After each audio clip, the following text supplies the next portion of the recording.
Beelzebub's Tales to His Grandson, Chapter 13, pages 103 through 105. Why in man's reason fantasy may be perceived as reality. My dear and kind grandfather,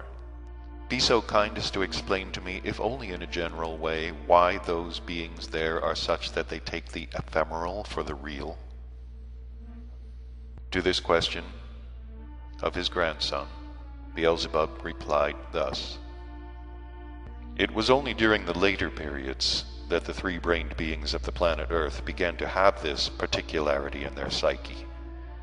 And just this particularity arose in them only because their predominant part, which was formed in them as in all three-brained beings, gradually allowed other parts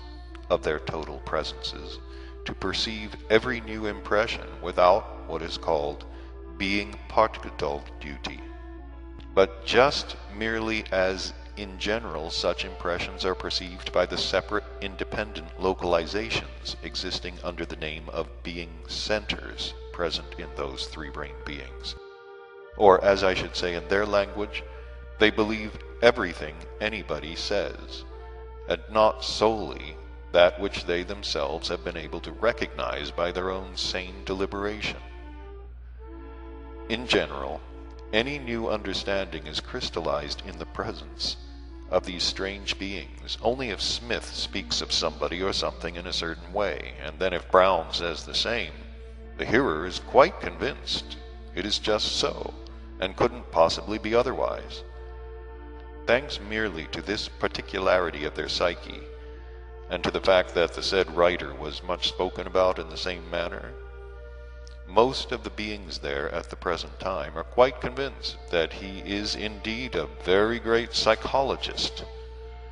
and has an incomparable knowledge of the psyche of the beings of this planet. But as a matter of fact, when I was on that planet for the last time, and having heard of the said writer, once went myself especially to see him on quite another matter,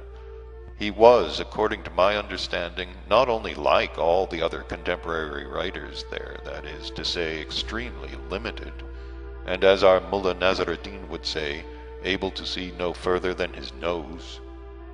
but as regards any knowledge of the real psyche of beings of his planet in real conditions, he might safely even be called totally illiterate. I repeat that the story of this writer is a very characteristic example showing the extent to which, in the three-brained beings who have taken your fancy, particularly in the contemporary ones, the realization of being particle duty is absent, and how their own subjective being convictions, formed by their own logical deliberations, are never, as in general it is proper to three-brained beings, crystallized in them, but only those are crystallized which depend exclusively only upon what others say about the given question.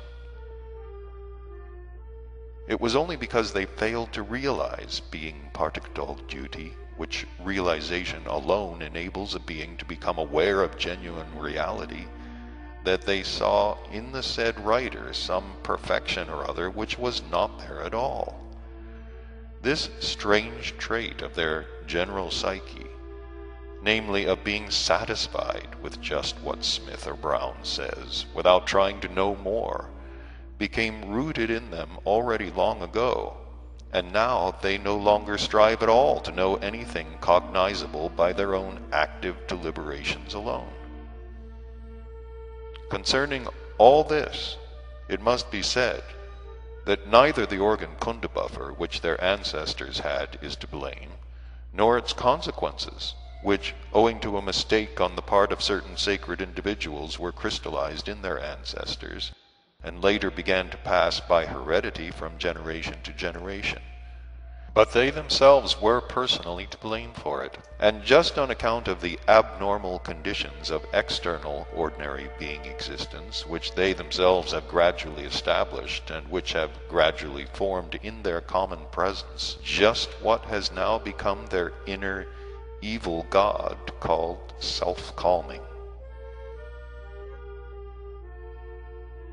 But all this you yourself later on will well understand when I shall have given you, as I've already promised, more information about that planet which has taken your fancy.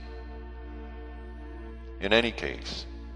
I strongly advise you to be very careful in the future in your references to the three-brained beings of that planet, not to offend them in any way. Otherwise, as they also say there, with what may the devil not joke? They might find out about your insulting them and, to use another of their expressions, lay you by the heels.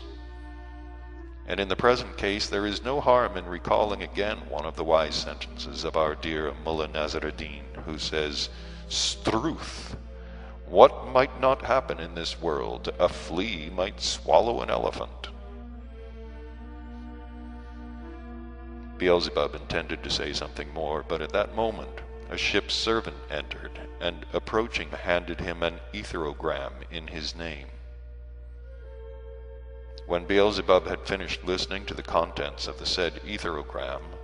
and the ship's servant had gone, Hussein turned to Beelzebub again with the following words: "Dear grandfather, please go on talking about the three-centered beings arising and existing on that interesting planet called Earth." Beelzebub, having looked at his grandson again with a special smile, and having made a very strange gesture with his head, continued to speak as follows: 106 to 108. The beginnings of perspectives promising nothing very cheerful. I must tell you first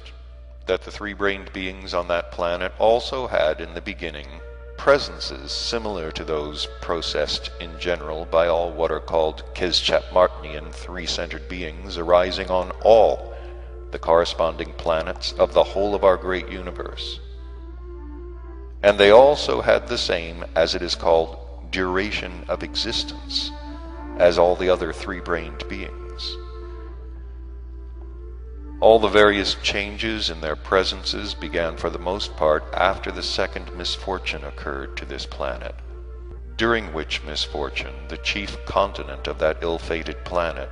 then existing under the name Atlantis, entered within the planet. And from that time on, as little by little they created for themselves all sorts of conditions of external being existence, thanks to which the quality of their radiations went steadily from bad to worse, great nature was compelled gradually to transform their common presences by means of various compromises and changes, in order to regulate the quality of the vibrations which they radiated and which were required chiefly for the preservation of the well-being of the former parts of that planet. For the same reason, great nature gradually so increased the numbers of the beings there that at the present time they are now breeding on all the lands formed on that planet. The exterior forms of their planetary bodies are all made alike, and of course in respect of size and in their other subjective particularities, they are each coated, just as we are, in accordance with the reflection of heredity, with the conditions at that moment of conception, and with other factors that serve in general as the causes for the arising and formation of every being. They also differ among themselves in the color of their skin and in the conformation of their hair, and these latter particularities are determined in their presences, just as they are everywhere else, by the effects of that part of the planetary surface where the given beings arise and where they are formed until they reach the age of responsible beings, or as they say, until they become adult. As regards their general psyche itself and its fundamental traits, no matter upon what part of the surface of their planet they arise, these traits in all of them have precisely the same particularities, among them being also that property of the three-brained beings there, thanks to which on that strange planet alone, in the whole of the universe, does that horrible process occur among three-brained beings, which is called the process of the destruction of each other's existence, or as it is called on that ill-fated planet, war. Besides this chief particularity of their common psyche, there are completely crystallized in them, and there unfailingly become a part of their common presences, regardless of where they may arise and exist,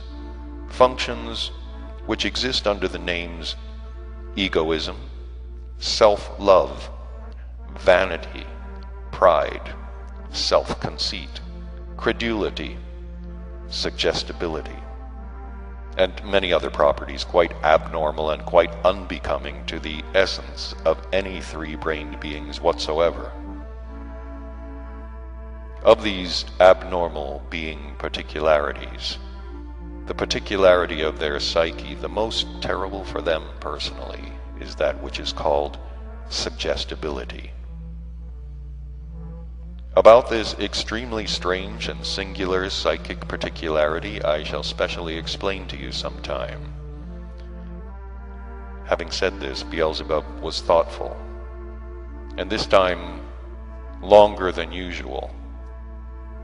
And then, turning again to his grandson, he said, "I see that the three-brained beings arising and existing on the peculiar planet called Earth interest you very much. And as during our voyage on the ship Karnak, we shall have willy-nilly to talk about many things just to pass away the time,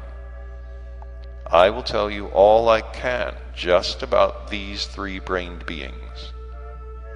I think it will be best for your clear understanding of the strangeness of the psyche of the three-brained beings arising on the planet Earth if I relate to you my personal descents to that planet in their order, and the events which occurred there during these descents of mine, of which I myself was a witness. But I personally visited the surface of the planet Earth 6 times in all, and each of these personal visits of mine was brought about by a different set of circumstances. I shall begin with my first descent.